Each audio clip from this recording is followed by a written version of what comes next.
Hello everyone and good morning সবাইকে। Good morning. এত বৃষ্টি পড়ছে, ঠিক আছে, আফটারনুন কি মর্নিং বোঝাই যাচ্ছে না। তো যাই হোক, এ দেখো আমাদের সাথে এখন সন্টু আছে।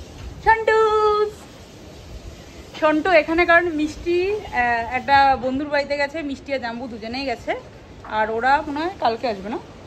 হ্যাঁ, কালকে আসবে। তা সন্টু ওখানে যায়নি, আমাদের সাথেই আছে ওখানে, এখনও চলছে। আর এখন তো আমি শর্ট ভিডিওতে ছাড়ছি যে ওয়েট লস জার্নিতে আছি, কি কি খাচ্ছি কি না খাচ্ছি, কি করছি। এক্সারসাইজ তো অবশ্যই করছি, বাট যেদিন গ্যাপ হয়ে যাচ্ছে সেদিন এক্সারসাইজ করিনি বলে এক্সকিউজ, চিট করছি না অন্তত। যাই হোক, এখানে আজকে ঝুমু যাবে জিমে। আমার যাওয়ার কথা ছিল 2টোর সময়, বাট আমি যেটা বুঝলাম যে আমি যদি লাঞ্চ করি 12টার মধ্যে হবে না, আর আমার জিমে গিয়ে লাগবে। আজকে তো রথযাত্রা, তো টুবাদের বাড়িতে আজকে রথ বেরোবে। এই বৃষ্টিতে কি হবে কি হবে না সত্যি জানি না। আগের বারও ঠিক এরকম রথের দিন বৃষ্টি হয়েছিল, বাট উল্টো রথের দিন এরকম হয়নি। আর ফুল কিনতে যাওয়ার কথা ছিল আমাদের বারাসাত মার্কেটে, ফুলের মার্কেটে, বাট এত বৃষ্টি 4টা থেকে 4টায় উঠেছি যে যায়নি। এবার টুবাই কোথা থেকে ফুল জোগাড় করবে টুবাই জানে। বাট হ্যাঁ, উল্টো রথটা বেশ বড় করে করবো, কারণ প্রতি বছর সোজা রথে এরকম বৃষ্টি হয়, তার জন্য উল্টো রথটা মেন ফোকাস। তো দেখাচ্ছি এখানে রান্নাঘরে এখন কি সিচুয়েশন। এখানে প্রিয়াঙ্কা দি এখন মাটন কাটছে, কারণ আমি এটা মাটনের রেসিপি বানাবো, তার জন্য। মাটনটা অ্যাকচুয়ালি ভুল করে চলে এসছে কালকে, আর এক্সট্রা হাফ মানে আজকে আনাতে হয়েছে। মার এখানে অলমোস্ট একটা রান্না হয়ে গেছে, শুধু মাছটাই রান্না করবে। আর এই যে মা এখন হুড়োহুড়ি করছেন, হয়ে গেছে, ঠিক আছে। এখানে ইলিশ মাছটা শুধু বসিয়ে দেবে, তাহলেও হয়ে যাব। আমি তো নর্মালি ইলিশ মাছের ঝোলই খাই, বাট আজকে মাকে কি কষ্ট দিই আমি, তাই না বলো? বাইরে দেখো কি বৃষ্টি পড়ছে, আর প্রতিবার রথের দিন, সোজা রথের দিন এরকমই বৃষ্টি হয়। ওই পাশের মেঘটা তো পুরো কালো করে আছে।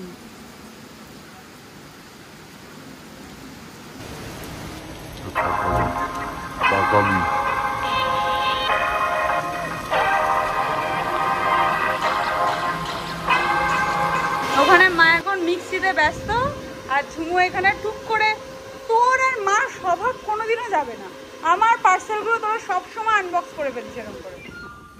এখানে অ্যামাজনের পার্সেল চলে এসছে, বিকজ এই হাতের জন্য, হাতের এগুলো এত মানে একটা দিন বেটে ব্যায়াম এক্সারসাইজ করে এগুলো শক্ত হয়ে গেছে, আর আমার হাতের গ্রিপের জন্য। এখন দেখাচ্ছি তারাও কি। যাই হোক, এটা সন্টুর রিকমেন্ডেশনেই নিয়েছি। ও, এটা আমি অর্ডার দিয়েছি। আরে এই গ্লাসটাই আমার ভেঙে গেছে, ব্যাগ এটাই আমার ছিল। আমি একটা স্মুদি গ্লাস, এটা 200 টাকায় নিয়েছি। আমি কত টাকা 100 কত টাকা মেলা থেকে? আমি একটা স্মুদি গ্লাস অর্ডার দিয়েছি, বিকজ আমি একটু স্ট্র করে খেতে বেশি ভালো লাগে। আর কি একটা দিয়েছি। ও, আমি একটা পরবো। এই গ্লাসটা অর্ডার দিয়েছি, এটা সনটাই আমাকে বললো এটা মানে রিচটাকে ইয়ে করে রাখবে। ও একটা পরবে, আমি একটা পরবো, তাই আগে আমি পরে দেখবো তো কেমন, নাহলে তোর জন্য তো অন্য ব্র্যান্ডের অর্ডার দেবো। আর ওটা কি এসছে? ওটা মার টাওয়াল না, আমি হয়েছে এটা পারফেক্ট, ভালো এসছে না? 100 সামথিং নিয়েছে। একটু বেশি ছোট এসছে না? একটু বড় হলে ভালো লাগবে, মানে চিয়া সিডের জলটাই খাওয়া যাবে একমাত্র। চেঞ্জ করে দেবো? খারাপ না, ভালোই। জুমু এখন টেস্ট করছে, তুই আজকে একবার নিয়ে গিয়ে টেস্ট করে দেখিস, ঠিক আছে, ঠিকঠাক হয়েছে নাকি। ওটা কি এসছে? আমি তো তোকে সেটাই বললাম। তো ওইটা কি? এটাই তো। আর ওইটা দুটো আলাদা আলাদা এসছে। টাওয়াল এসছে নাকি কি জানি, দেখ তো। ফেরত দিয়ে দিতে হবে। ভিডিও করে দেখা আলাদা করে না, আমি টাওয়াল এসছি, টাওয়াল ওটা দিয়েছিলাম। এত ছোট কি করে হয় টাওয়াল? বাবা আমার হাতে খুব ছোট, তোর হাতে আমার স্মল সাইজ অর্ডার দিয়েছি আমি, মেজারমেন্ট করে। জানি রিস্টের গ্রিপটা করে নিতে হবে। হ্যাঁ ঝুমু, তুই এখনো আনবক্স করতে পারিস না? কি অবস্থা!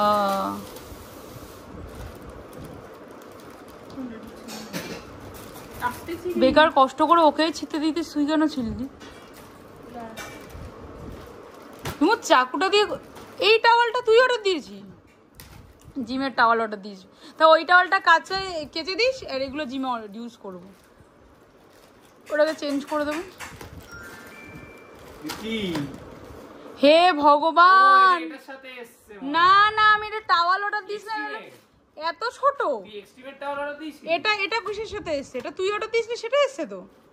ভগবান দেখি, এইটা দিদি টাওয়াল অর্ডার দিয়েছে। এটা তো ঘাম মোছার জন্য ঠিকই আছে। আমি ভেবেছি বড় আসবে, ফেরত দিয়ে দেবো এটা। হ্যাঁ, আর আমার রান্না করতে করতে চলে এসছে। টাওয়ালি, টাওয়ালি এটা এত ছোট না, ঘাম মুছবে ঠিক আছে, প্ল্যান করার সময় তখন এত ঠিক আছে।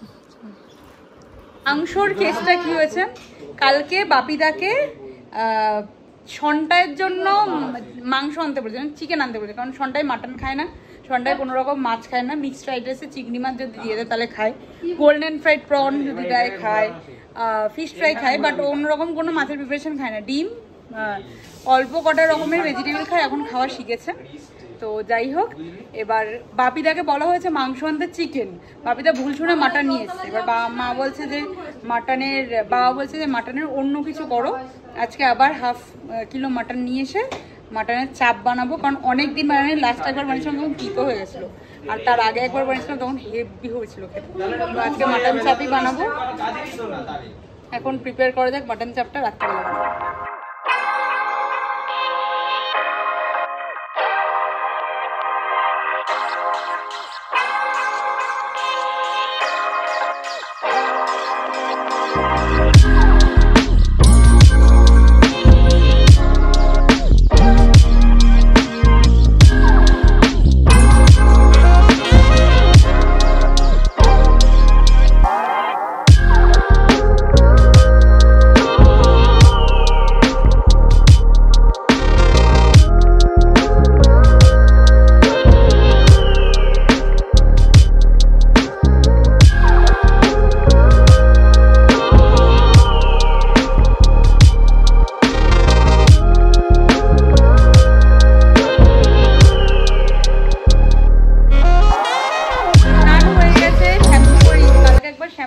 কালকে বিপত্তারিণী পুজো, তো মা বললো বিপত্তারিণী পুজো উপোস কর, বিয়ে হয়ে গেছে। আমি বললাম ঠিক আছে, আমার এমনি উপোস করতে আমার কোনো অসুবিধা নেই।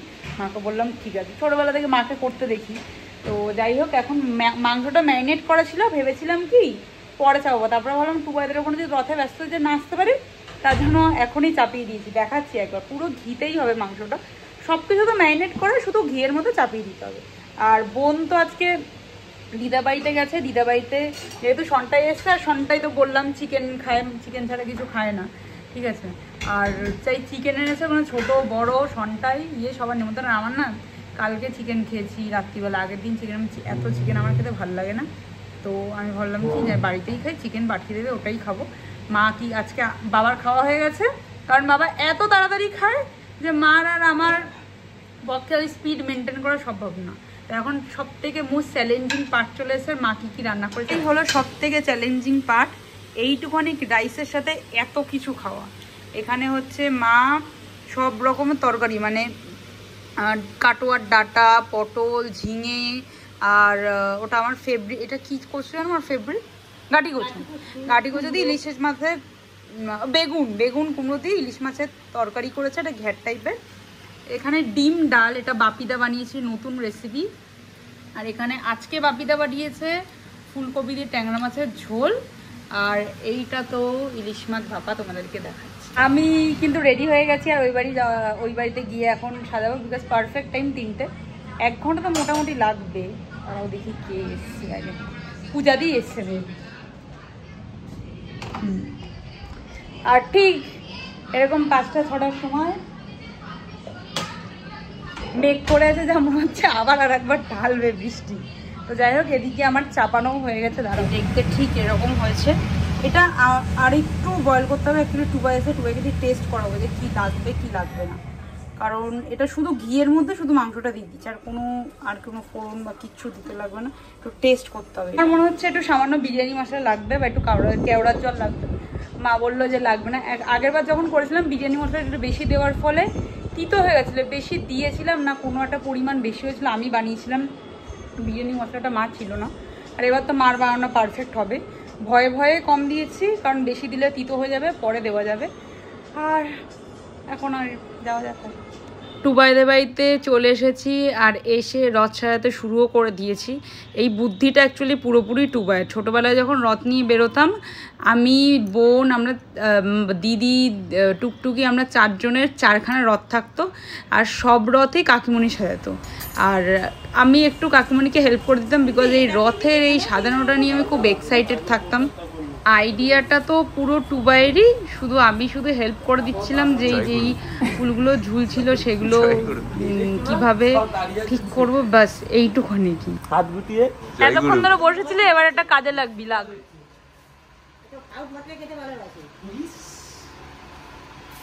আমার টুবাই একা কাজ করেই যাচ্ছে একা।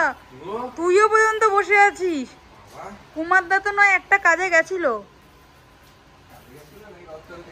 শুধু জল দেওয়াই হচ্ছে সব থেকে বড় কাজ। দেখ 2 মিনিট অন্তর অন্তর জল দিচ্ছে। এখন হয়ে যাবে 2 তলা রথ থেকে 3 তলা রথ। আমি না ভুলেই গেছিলাম যে কতলা রথটা ছিল। ব্যাস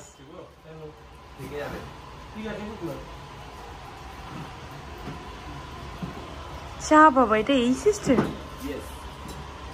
আর এক তলা আছে না এটা? না, কুমারদা বলে লাগানো যাবে এখনো। এবার তো অনেকটাই বড় হয়ে গেছে। এই রাহুল, আমি ব্যাপারটা বুঝে গেছি, ঠিক আছে না? উল্টো রথে মনে আছে তো। চলে এসছে আমাদের মেন কারিগর। হয়ে গেল 1 মিনিটে কাজ শেষ। একটু এইখানটায় কর, একটু গ্যাপে কর। গ্যাপ করাই আছে আমার, গ্যাপে গ্যাপেই মারবো। আরে ও যেটু করতে তখন বহুত ফুল দিছে। এগুলো আমার ফুল, সে তো আমরাও সাজাবো। উল্টো রথটা দেখতে দে। সব আমার করে রং করার পরে আমি করি। এই তুই রাজমিস্ত্রির কাজটা কোথা থেকে শিখেছিস বল? তুই আর রাহুল দুজনে তো মনে হচ্ছে পার্টনারশিপে করছিস। নাট আছে, লাগাতে হবে। কিসের নাট? ও, এটা তো আবার নাট আছে।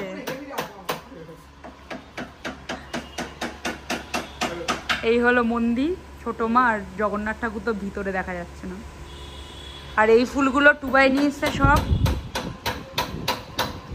আর এইগুলো আমরা নিয়ে এসছি, কোথায় লাগাবো জানি না। আর ওই স্টিকগুলো আমরা নিয়ে এসছি। এই স্টিকগুলো এখানে রাখিয়ে দেবো। এইখানে 4টে, এখানে 4টে, এখানে 4টে, এখানে 4টে, এরকম করে লাগাবো।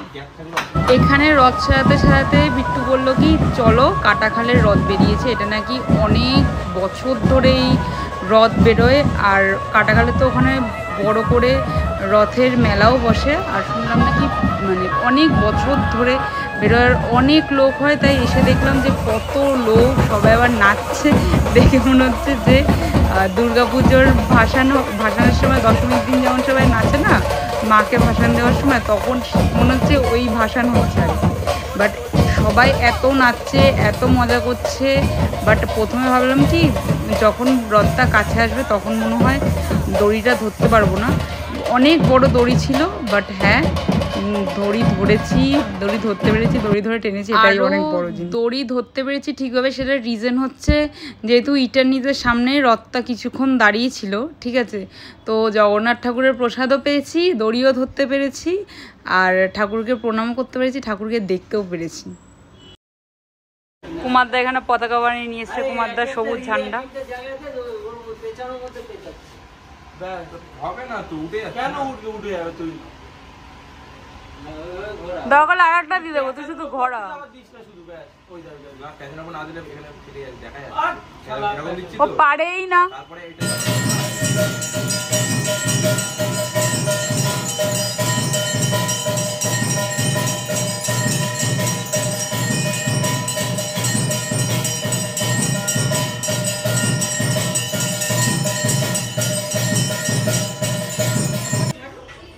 বাবা সোনার ঝাড়ু আনিছি, দেখেছো? হ্যাঁ, সোনার ঝাড়ু, সবুজ রঙের করা। কিরম সোনার ঝাড়ু বানিয়েছি। ঝাড়ুটা লাগবে তো, মমতা আজকে সকালবেলা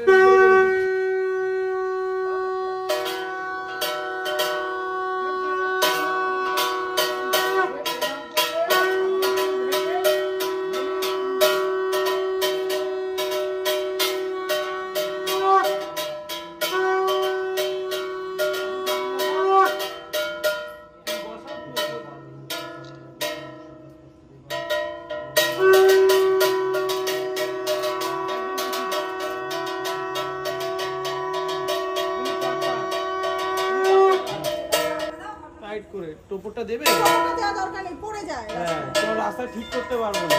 এই জন্য কাকন যেটা আনছিলাম তো কাকু বলে না টোপর আছে। না না টোপর দেবো না,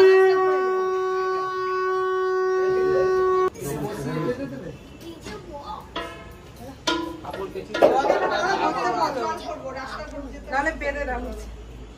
বাঁধবো তো নিশ্চয়ই, কিন্তু তার আগে একটা কাপড় পেয়েছি না, ওনার ঝাড়ুটাকে হাতে নেবে না তাড়াতাড়ি।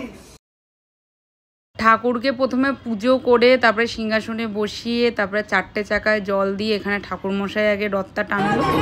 এবার হবে এখন রথ বার করা। আমাদের লাইট সেট করা হয়ে গেছে আর ওদিক থেকে সাউন্ড সিস্টেম সেট করা হয়ে গেছে যাতে সারা রাস্তা গান বাজতে বাজতে যায়। কুমারদা তো দেখলেই একটা ঝাড়ুরও বন্দোবস্ত করে নিয়েছে আর সব কিছু ওদের ইনস্ট্যান্টই করে, কি সুন্দর গাছের পাতা দিয়ে ঝাড়ু বানিয়েছে। তো এবার রথ বের করার পালা আর রাস্তায় জগন্নাথ ঠাকুরকে ঘোরানো।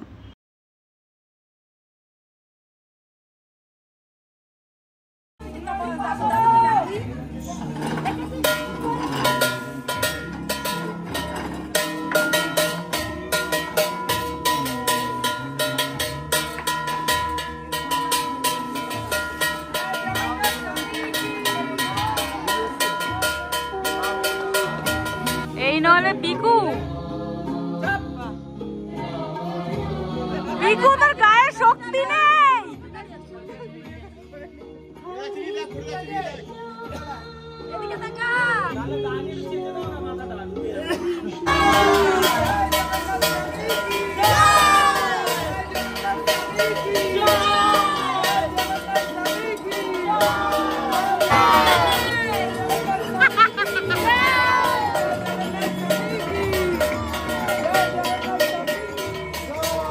যেহেতু আগের থেকে কোনো প্ল্যানিং ছিল না, বেশিরভাগ উল্টো রথেই হয়, তাই খিচুড়ি আর অল্প করে লাবড়ার তরকারি করা হয়। রাত্রিবেলায় ওইটুখানি খিচুড়ি আর তরকারি খাওয়ার পর এমনিও কিছু খাইনি আর খেয়েওছি মোটামুটি 8:30। এখন না মানে আমি প্রায় অনেক দিন ধরেই এরকম ডিনার 9টার মধ্যে কমপ্লিট করে নিতাম। তো আমার অভ্যাস যে আমি অল্প কিছু খেলেই আমার খিদে পায় না, আর আমার বোন তো মানে খিদেতে পাগল হয়ে যাচ্ছে একটু তাড়াতাড়ি খেয়ে নিলে।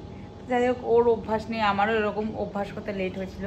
আর আজকের মতন সোজা রথযাত্রা আজকের মতন শেষ। আবার নেক্সট উইকে উল্টো রথে তো আরও অনেক কিছু প্ল্যানিং আছে। আর প্রথমটা তো ছোট করে স্টার্ট করলাম। আর হ্যাঁ, তো 3 লিটার জলও আমি ঠিকঠাক খেয়েছি। আর তোমরা মিনি ব্লগগুলো দেখো, তাহলে আবার যখন ওয়েটটা লস হবে, এমনি আমার মনে হচ্ছে বাট আমি এখনও মেজার করিনি, তখন ওখানে দুটো মিলে মারপিট করছি পিলিয়া আলু। যাই হোক, তখন না মানে তোমরাও বুঝতে পারবে যারা আমার মতন ওয়েট লস করতে চাও। জিম না গিয়েও ওয়েট লস করা যায়, আমি জিম না গিয়েও করেছি, ঠিক আছে। আর সপ্তাহে একটা দিন চিট করেও কিন্তু ওয়েট লস করা যায়। কিন্তু হ্যাঁ, প্রথমে যখন ওয়েট লসটা স্টার্ট করতে হয় তখন অন্তত 15-20 দিন বা 1 মাস বা বেস্ট 20 দিন এরকম 15 দিন মতন কিছু না খাওয়া, মানে সেভাবে চিট না করা। তো যাই হোক, আমি এখন মিনি ব্লগ করতে করতে আমি এখন ব্লগটা এখানেই এন্ড করলাম। আর কালকে হলো বিপত্তারিণী পুজো, মা বললো উপোস করতে, তাই কালকে উপোস করবো। বাট 13টা লুচি তো আমার খেতেই হবে, কারণ এটাই বিপত্তারিণী পুজোর রুলস, মানে এটাই তো মাকে বলেছি, মা ময়দার লুচি করো না আটার লুচি করো, ঠিক আছে, অন্তত কিছু তো একটা হবে, শুধু তেলের ক্যালোরিটাই যাবে, কোনো প্রবলেম নেই। পরের দিন সুন্দরভাবে ওয়ার্কআউট করে করাবো। তো যাই হোক, ব্লগটা এখানেই শেষ করলাম। ভালো লেগে থাকলে like, share and also subscribe to my channel. দেখাবে নেক্সট একটা ব্লগের সাথে। টাটা।